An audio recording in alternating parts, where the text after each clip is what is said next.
Hola mis estudiantes y bienvenidos a una lección sobre el subjuntivo con las conjunciones. We are continuing to build on our knowledge of subjuntivo, continuing the journey with the subjuntivo, and in this lesson we're going to add on conjunctions. So if you're not really sure what conjunctions are in English, that's okay.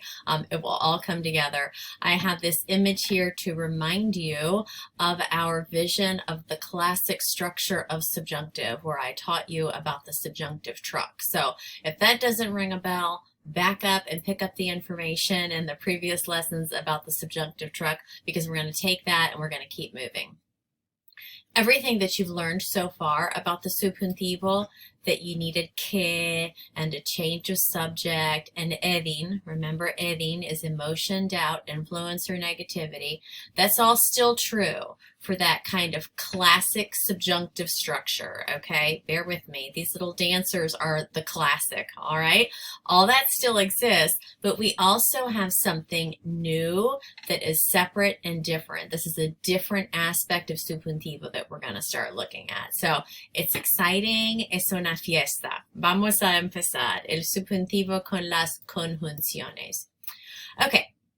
So in dealing with the conjunctions, there's just some basic stuff that we have to memorize. What I'm going to show you right now are the conjunctions in Spanish that always require the use of the subjunctive. This is awesome news. You don't have to think. If you see these conjunctions, they are immediately followed by the subjunctive. Nothing else is involved or needed. So this is really straightforward and simple. And here they are. Ta-da! These are the conjunctions that always require subjuntivo. En caso de que, sin que, con tal de que, antes de que, para que, a menos de que. And these are their meanings in English. I know that's some helpful information to have, to think about the meaning in English as well. If you see one of these conjunctions in a sentence, don't work too hard, don't think too hard. That conjunction should be followed by the subjunctive. Okay, so all you have to do is figure out what the subject is and conjugate it in the subjuntivo. Bien. A little way you can remember this, you notice that this spells out E-S-S-A-P-A. It spells out escapa. So if you like cutesy little mnemonic devices, you might say to yourself, un ratón siempre escapa. A mouse always, okay, this is the always, escapes. And that's the escapa part. So for the always conjunctions, remember that a mouse always escapes. Escapa. And escapa spells out all of the conjunctions that always require the subjuntivo.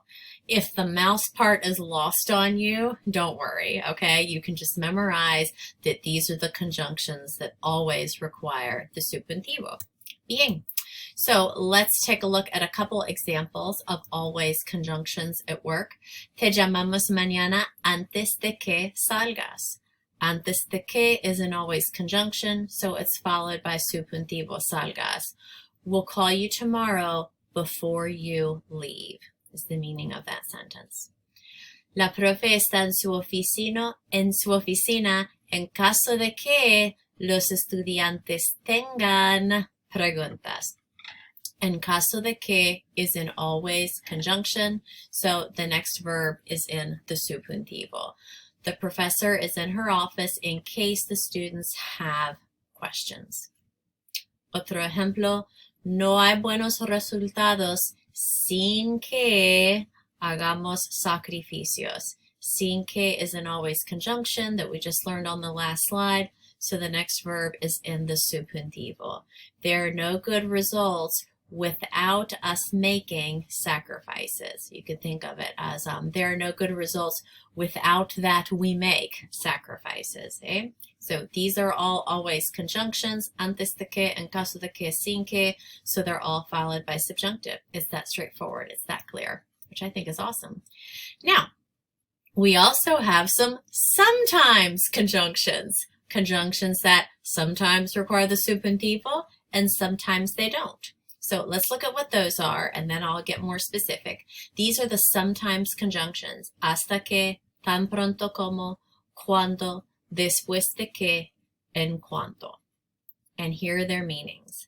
Until, as soon as, when, after, and also as soon as. There are two that mean as soon as, so you've got some options and variety there. You notice that they spell out HTCDE. Whoosh! Many years ago, I said to a class, I don't have a cute mnemonic device for the sometimes conjunctions. Does anybody have any ideas? And a brilliant student, this is many years ago, she said, HTCDE, happy to see the elephant. So if that helps you to remember that you are sometimes happy to see, right, the elephant, then that's a little trick that you can use for remembering the sometimes conjunctions. If that sounds absolutely crazy to you, then just to memorize that these 5 conjunctions sometimes require the use of the subjuntivo. So you're probably saying to yourself, this sometimes business is kind of sketchy. How am I going to know what to do? If it's sometimes, then when? When we're talking about the future or something that is unknown in the sentence, then the sometimes conjunctions require the subjunctive. That makes sense because the subjunctive refers to things that are uncertain, unclear, unknown. So for example, tan pronto como pueda, voy a nadar con las ballenas. As soon as I can, whenever that is, whether it's tomorrow, whether it's next month, whether it's 10 years, it's a big unknown, so it's subjunctive. Voy a nadar con las ballenas. I am going to swim with the whales. So it really helps here. First, you've got to know that tan pronto como is a sometimes. And then you've got to note that the next verb in the sentence is voy a nadar. It's referring to the future. So when you're referring to the future, nothing is certain. So that's why we use subjuntivo in this case. Tan pronto como pueda. We'll contrast that with the past or a habit or something that is known. If something already happened or the outcome is known or certain, then you use the indicative because that's what indicative is for. Indicative is for certainty. So in this example, tan pronto como llegué, as pretérito, a las montañas, pude respirar mejor. As soon as I arrived in the mountains, I was able to breathe better. So you see that tan pronto como, you know it's a sometimes. How did you know to put it in the past? Because the second part of the sentence is in the past. Pude respirar mejor. I was able to breathe better. This thing already happened. It's known, so we don't get to use the subjunctive. We're just going to use the pretérito. As soon as I arrived. So some good awareness and sensitivity to your verb tenses really comes in handy here. It's really going to help you to polish those skills if you're not feeling great about them. Some examples of the sometimes conjunctions. Voy a llamarte después de que Miguel se vaya. Después de que is a sometimes, but notice voy a llamarte. I am going to call you. It's a future unknown, so the subjunctive is used. Se vaya. Contaminan los ríos cuando construyen nuevos edificios. Cuando is a sometimes conjunction, so we're going to have to look at the meaning of the sentence.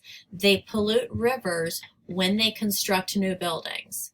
Well, that's not a future unknown. It's a routine. It's a habit. When they build the new building. So whenever that happens. So it's known, therefore construyen. They contaminate or they pollute the rivers when they construct new buildings. It's known, there's nothing futuristic or unknown about it. So there's no subjunctive use there. Debes leer hasta que entiendas la idea. Hasta que is a sometimes. Let's look at the meaning. You ought to read until you understand the idea. Well, how long is that going to take? Understanding the idea, it might take you a minute, might take you an hour. It might take you a year of reading something to understand the idea. So since it's referring to a future unknown, subjuntivo is used. Elisa me llamó tan pronto como le dijeron las noticias. Elisa, this is pretérito, called me, so we're in the past, as soon as they told her the news. We're not saying as soon as something happens in the future, it already happened. She called me when they told her the news. So subjunctive wasn't used, it's just the pretérito, dijeron. Bueno, bien, más ejemplos, ¿eh? Los estudiantes miran sus apuntes antes de que venga la profesora. Antes de que is an always. Bien. Voy a comer ahora en caso de que no haya comida en la reunión. En caso de que is an always. Therefore, subjuntivo is used. Lola estudia mucho para que saque buenas notas. Again, para que is an always. So we have subjuntivo. Saque. No vi, pretérito. Pretérito is a clue that it won't be subjunctive. No vi la foto hasta que Felipe la mencionó. I didn't see the picture until Felipe mentioned it. Hasta que is a sometimes, but this sentence refers to past. Past things are known. No subjunctive is used. Cuando vengas a mi casa, when you come to my house, whenever that is, it's unknown, it's uncertain. You might not even make it. You might just stay home and take a nap. When you come to my house, whether you come today, tomorrow, or sometime next week, debes traer un pastel de chocolate. You ought to bring a chocolate cake. That's always good news. Cuando vengas a mi casa, debes traer un pastel de chocolate. Me encanta. Bueno, fuimos, pretérito, al hotel después de que llegamos a Madrid. We went to the hotel after we arrived in Madrid.